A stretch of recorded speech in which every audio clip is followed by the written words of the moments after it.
December 3rd, 1944, somewhere in Texas. I never thought the sound of laughter could hurt. They said, "Eat, there's plenty." The American soldier smiled, sliding the tray toward me as if I were a guest. The other women snickered. "Plenty," they whispered. "Surely he means scraps." But when I looked down, there it was. A thick beef patty, golden bread, fresh lettuce, red tomato slices glistening with juice. The smell of cooked meat and buttered bread rose like a dream from a forgotten world. For years we'd been told America was starving, crumbling under its own greed. Yet here in the land of our enemies, even prisoners ate like queens. That night I couldn't eat. My hands shook. Not from hunger, from confusion. Because for the first time in the war, I didn't know which side was truly civilized. The ship groaned into the Gulf of Mexico under gray skies. Over 300 German women POWs stood on deck, their faces pale from weeks at sea. They had expected punishment, chains, hunger, humiliation. Instead, when the American coastline appeared, they saw lights. So many lights. "Look," whispered Hilda, pointing to the horizon. "Factories. They're still running." She wasn't wrong. Texas glowed like a constellation. Oil refineries, shipyards, and coastal towns alive with motion. According to the guards, 5,000 tons of cargo were unloaded every single hour in Galveston. Ships filled with wheat, fruit, machines. It didn't look like a nation at war. It looked unstoppable. When the ship docked, the women stepped onto American soil expecting insults. None came. Soldiers didn't spit. No one shouted. A young Red Cross nurse offered them water. Real water, cold, clean, poured into metal cups. They were herded into trucks, but even the trucks looked different. Clean, painted with the U.S. Army star, smelling faintly of gasoline and soap. The women exchanged glances. Why are they treating us like people? Hours later, the convoy reached a camp surrounded not by barbed wire but wooden fences. Inside, barracks with white curtains waited. "Disinfect," ordered the sergeant. "You'll eat after medical check." They obeyed, numb, silent. For years, they'd seen the American flag in propaganda film, a symbol of arrogance. But here it fluttered over tidy buildings and laughing nurses. When the food arrived, it came with a phrase no German guard had ever used. "Eat, there's plenty." They laughed. Bitterly. "Plenty?" one muttered. "For prisoners?" But when the trays were uncovered, silence swallowed the room. Meat patties, bread rolls, sliced fruit, hot coffee. The first bite changed something. Warm, salty, alive. Not ration paste. Not sawdust bread, Anna wrote in her diary that night. "I don't know what to think anymore. If our enemies feed us better than our own did, then perhaps everything we believed was a lie." The next morning, they saw something that deepened their confusion. A convoy of ships on the horizon, stretching endlessly toward the shore, each one flying the same flag, each one filled with food, cliffhanger. The women didn't yet realize what they were witnessing and the heartbeat of a nation that could feed both its soldiers and its captives without running empty. The women didn't believe it until they saw the docks themselves. The guards allowed small work details, peeling potatoes, washing linen, and some women volunteered just to see beyond the fences. What they found was staggering. Ships arrived every 6 hours, loaded with grain, canned goods, and machinery. Trains waited on parallel tracks, steam rising like dragon breath into the morning air. At the port's edge, workers moved with calm precision. No shouting, no panic. Women worked beside men. Black, white, Mexican, all moving in rhythm. America's war machine wasn't built on fear. It was built on cooperation. Elizabeth, a former typist from Berlin, whispered to her friend, "They told us the Americans used slave labor. But look at them, they're smiling." The port officer supervising them was no monster either. He handed out oranges from a crate, tossing one to each POW as if to say, "Welcome to a country that doesn't fear sharing." When Anna bit into hers, juice dripped down her chin. It was the first fresh fruit she'd had in 3 years. Later, a local woman brought pies for the guards, apple, peach, cherry. When she saw the German women watching through the fence, she hesitated. Then she handed one to the sergeant. "For them," she said simply. The sergeant nodded and placed it on the table inside the barrack. For the next hour, the women ate in stunned silence. "How can a country at war feed prisoners pie?" Anna wrote. "We were told they'd hate us. Instead, they feed us as if kindness were a weapon. But not everyone believed the sight. Some whispered it was manipulation, a show for propaganda. They want us to doubt the Reich, muttered Hilda. Don't fall for it. Yet doubt had already begun to take root. That night, distant train whistles echoed through the Texas dark. Each whistle meant another convoy moving east filled with supplies.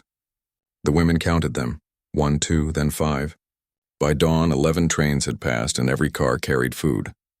The next morning, they'd be placed on one of those trains, bound for the heart of America, to see with their own eyes how a nation could produce enough to feed the world.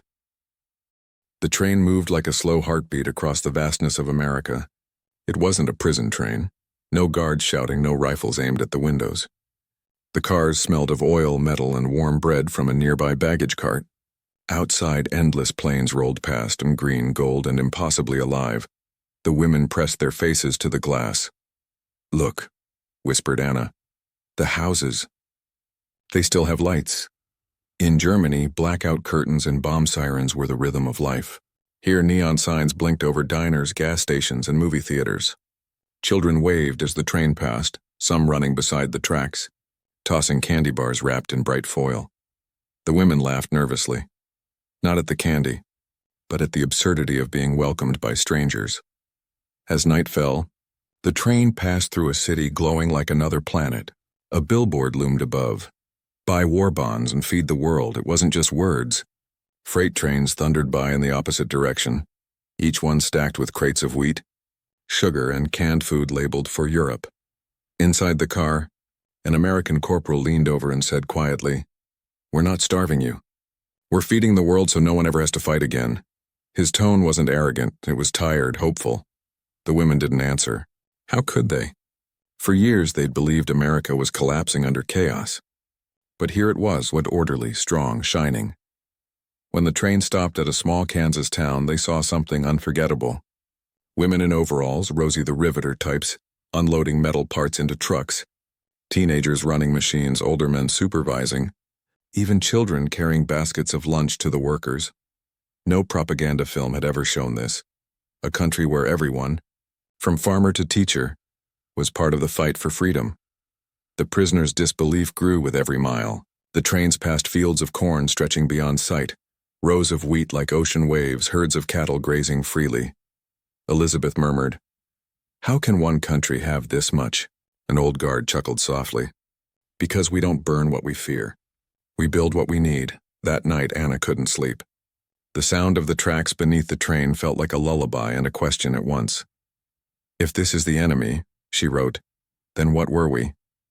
At dawn, they would arrive at their next destination, a place that would challenge everything they thought they knew about work, dignity, and human purpose. The morning air reeked of oil and steam when the train rolled into Detroit. To the German women, it was overwhelming, a city of motion, metal, and fire. Everywhere they looked, machines moved. Conveyor belts groaned.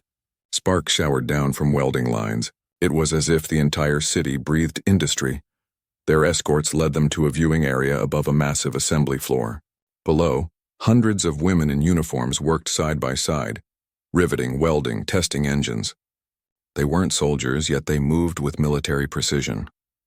A foreman explained, "This plant produces one bomber engine every 45 minutes. By next year, that'll be every 30. The numbers stunned them. In Germany, factories ran on fumes, crippled by bombing raids and shortages. Here there was rhythm and order, an orchestra of progress. The POWs stood silently, the roar of machines filling the air. The smell of gasoline mixed with the faint scent of soap and coffee from the break room below. Anna noticed something else. The workers smiled. They laughed. One even whistled as she bolted parts into place. It wasn't forced labor. It was pride. Later, they were taken through a cafeteria where factory workers, men and women, ate together. Trays filled with stew, fresh bread, butter, milk. No one hoarded. No one scowled. "They eat as if the war hasn't touched them," wrote Anna in her diary. Perhaps it hasn't. Or perhaps they've found a way to fight without hate. When the guide mentioned that over 16 million Americans were serving overseas while another 18 million, many of them women, worked at home to sustain them, a murmur spread among the POWs. 18 million, Hilda repeated, stunned. We were told their women hid in fear. As the tour ended, they passed a display case showing letters from soldiers to factory workers. "Thanks for the wings you built. They brought me home." One of the German women touched the glass and whispered, "They build to save. We built to destroy." That evening, they were transported again, this time through farmland. Silos rose against a blood-orange sunset. Tractors moved across the soil like silent giants, and wind carried the scent of wheat and rain. A radio in the guard's compartment played swing music, light, joyful, almost defiant. Elizabeth leaned her head against the window, tears forming in her eyes. "I thought America was a machine," she said softly, "but it's a heartbeat." As night fell and the train crossed into the plains, they saw endless farms under the stars, and realized their next stop wasn't a factory or a city. It was a place where abundance grew straight from the earth. The air smelled of wet soil and corn husks when the women stepped off the train. A wooden sign read, "Camp Hearn, Agricultural Detail No. 7. It wasn't a fortress. It looked more like a farm school. Barbed wire lined the fences, yes, but beyond it stretched an ocean of green. For the first time in years, they saw crops, not craters. Rows of corn waved like golden banners in the Texas wind. Chickens clucked in coops, cows grazed lazily under the sun, and farmers, men too old for war, tipped their hats as the convoy rolled in. "Prisoners," murmured Hilda, "and they wave at us." Each woman received a canvas bag, gloves, and a shovel. Their work was simple: help harvest what America had in excess. The irony cut deep. In Germany, they had eaten boiled weeds, moldy bread, and animal scraps. Children in Berlin dug through trash for potato peels. Yet here, on enemy soil, vegetables rotted in the ground because there weren't enough hands to pick them. The camp commandant, a calm man in his 40s, addressed them before dawn. "Work earns privileges. Do well and you'll earn extra food, maybe letters home. This is not punishment, it's purpose. Purpose." The word lingered in Anna's mind. The first day in the fields, the Texas sun bit hard. Sweat rolled down their necks as they pulled corn and dug potatoes. But something felt different. No one cursed them. No one mocked them. Farmers worked alongside them, offering advice in broken German and pointing to water barrels with nods. At noon, an elderly farmer's wife appeared carrying baskets. Inside, sandwiches wrapped in paper, slices of apple, small bottles of milk. "For the girls," she said. The guards hesitated. She smiled. "My son's in Italy. Maybe someone's feeding him too." The women ate in silence, humbled. The bread was soft. The apples were crisp. Every bite seemed to erase a piece of propaganda from their minds. "They do not feed us as enemies," Anna wrote that night. "They feed us as if feeding themselves makes them stronger." That evening they gathered in the mess hall, faces red from sunburn, hair tangled with straw. The air smelled of corn stew and coffee. A radio played faintly, news from Europe where cities were falling and generals retreating. A new sound followed. Laughter, real laughter. Elizabeth, who had lost her husband at Stalingrad, was telling a story about slipping in the mud and falling face first into a crate of onions. Even the guards chuckled. In that moment, the walls of war cracked. Just a little. The next weeks were steady work and strange peace. Every dawn began the same way. Whistles, boots, the rising sun painting the fields orange. They planted, harvested, mended fences. By November, the camp had shipped over 200 tons of crops, corn, wheat, and vegetables, bound for army rations and relief aid. The women were stunned. Germany's trains carried corpses and rubble. America's carried food for both friend and foe. One afternoon, a small convoy of trucks arrived. Red Cross nurses stepped out, unloading boxes of medical supplies and children's books. "Books?" asked Anna. "For the school," said a guard. "School?" He pointed toward a white barrack at the far end of camp. Inside, long tables, chalkboards, and shelves lined with English primers and geography books waited. Every evening, classes were held. Basic English, arithmetic, even American civics. A young sergeant named Parker taught with surprising patience. "Why teach us?" Hilda asked one night. He shrugged. "Because ignorance is the enemy, not you." That line silenced the room. Over time, the women began to write their own stories in broken English, practicing letters and phrases. Some painted, others sang. A few knitted gifts for the nurses, scarves, mittens, small tokens of respect. But the most powerful moment came in December. Snow dusted the camp roofs like powdered sugar. The guards decorated the mess hall with paper stars. The Red Cross brought crates marked for Christmas POW camps. Inside were oranges, chocolate bars, soap, and cards from American families. Each card read the same message: Merry Christmas. We wish peace for all mothers everywhere. Many of the women wept openly. The Americans set up a long table under the flag. A priest, flanked by soldiers, read from the Gospel of Luke, on earth peace, goodwill toward men. Then something astonishing happened. The POW choir, voices trembling, sang Silent Night in German. The guards joined in softly, singing the English version. 2 languages, 1 melody, blending beneath a wooden roof in the heart of Texas. Anna wrote that night, "It was the first time I prayed not for victory, but for forgiveness." In the following days, the camp grew warmer, not in temperature but in spirit. Letters from families arrived. Some women learned their brothers or husbands were dead. Others found hope in news of peace talks. The Americans didn't gloat. They offered condolences. One nurse placed her hand on Elizabeth's shoulder and said, "Loss has no accent." By February, the women had transformed. Their faces, once hard with pride, softened with gratitude.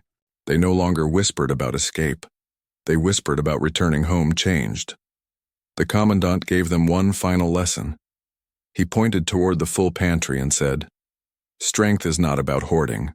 It's about having enough to share." That night, Anna looked around the camp, the clean barracks, the stocked shelves, the lanterns glowing softly through the cold, and realized something profound.